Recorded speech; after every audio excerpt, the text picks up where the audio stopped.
Le Gabon se prépare à la présidentielle du 12 avril prochain, alors que le flou demeure sur les différentes candidatures. On reçoit ce soir François Ndong Obiang, bonsoir. Bonsoir madame. Vous êtes premier vice-président de l'Assemblée nationale gabonaise.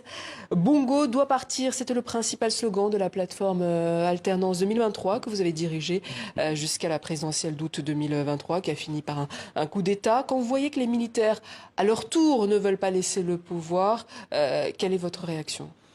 Oh, mais encore qu'il faille trouver cette affirmation assez réelle par rapport au pays. Les militaires ne veulent pas laisser le pouvoir, rien ne le dit. Aucun militaire ne sera candidat, madame. Ah oui, pour vous, le général Nguema n'est pas militaire. Si les dispositions, moi je parle en juriste, les dispositions au Gabon permettent aux militaires, aux magistrats de se présenter à condition qu'ils se soustraient de leur statut.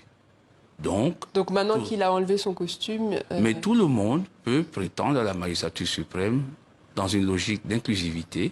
Et Oligui Nguema, s'il est candidat, il ne sera pas en costume de militaire. Et pour vous, il doit partir ou rester, le général Oligui Nguema? Mais s'il est candidat, encore que c'est à lui de le décider, s'il est candidat, il sera face au peuple, il sera face à son peuple qui jugera le moment venu dans l'urne de garder Oligui comme président ou de voter une autre personne. Mais est-ce que c'était pas jouer sur la Constitution de dire qu'il il est civil désormais et qu'il pourra se présenter s'il est civil? Mais on ne joue sur aucune constitution parce que, madame, le débat, il est démocratique. Nous avons une transition spécifique au Gabon. Sans effusion de sang, sans chasse aux sorcières, dans une inclusivité totale. On a des anciens du régime précédent qui sont à défonction. Je ne vois pas pourquoi dans ce pays on va installer la haine, la peur et la malice. Mais le retour à un régime civil avait été promis par la junte militaire après le... Mais c'est un régime civil qui va arriver au lendemain des élections présidentielles du 12 avril. Si c'est le premier tour qu'il décide, ou à défaut, au deuxième tour, c'est un civil qui sera élu président. Des Gabonais pointent également des insuffisances en matière de gestion. La dette a flambé. Le général Oligui Nguema a fait appel au FMI pour redresser l'économie. Les militaires sont-ils de mauvais gestionnaires, monsieur Ndong Obiang? Le juger, de dire ainsi, c'est un peu péremptoire. Nous partons de très loin, madame.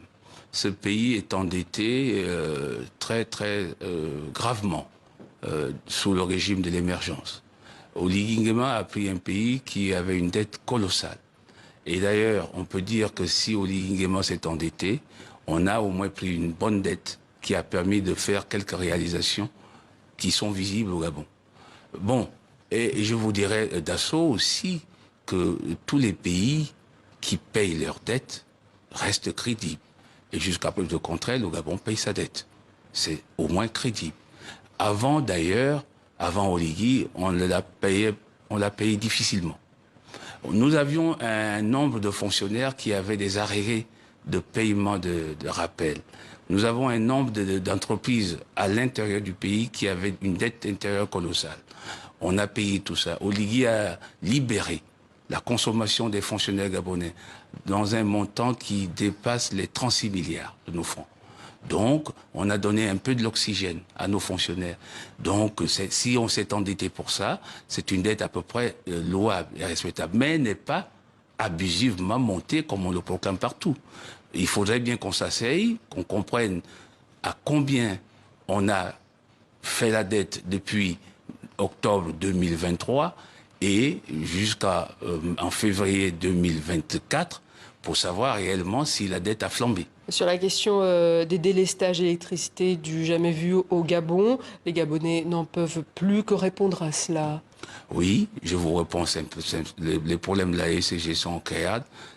La SCG n'a pas investi depuis plus de 30 ans.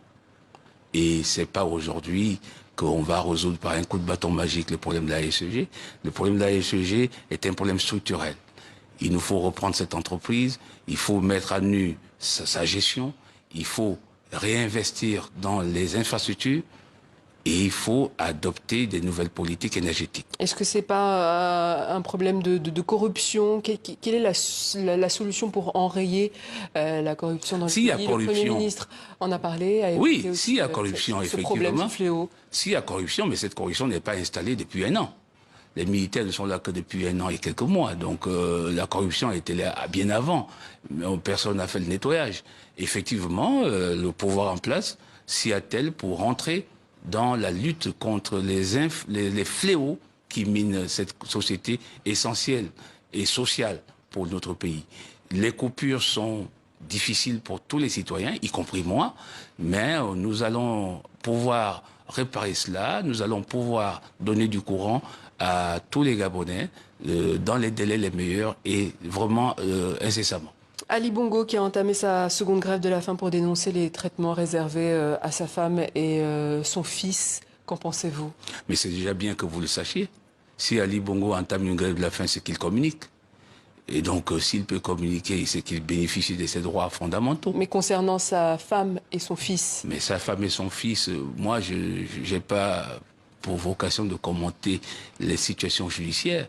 Je crois savoir que sa femme et son fils sont détenus pour des faits qui leur sont reprochés et qui sont des faits graves.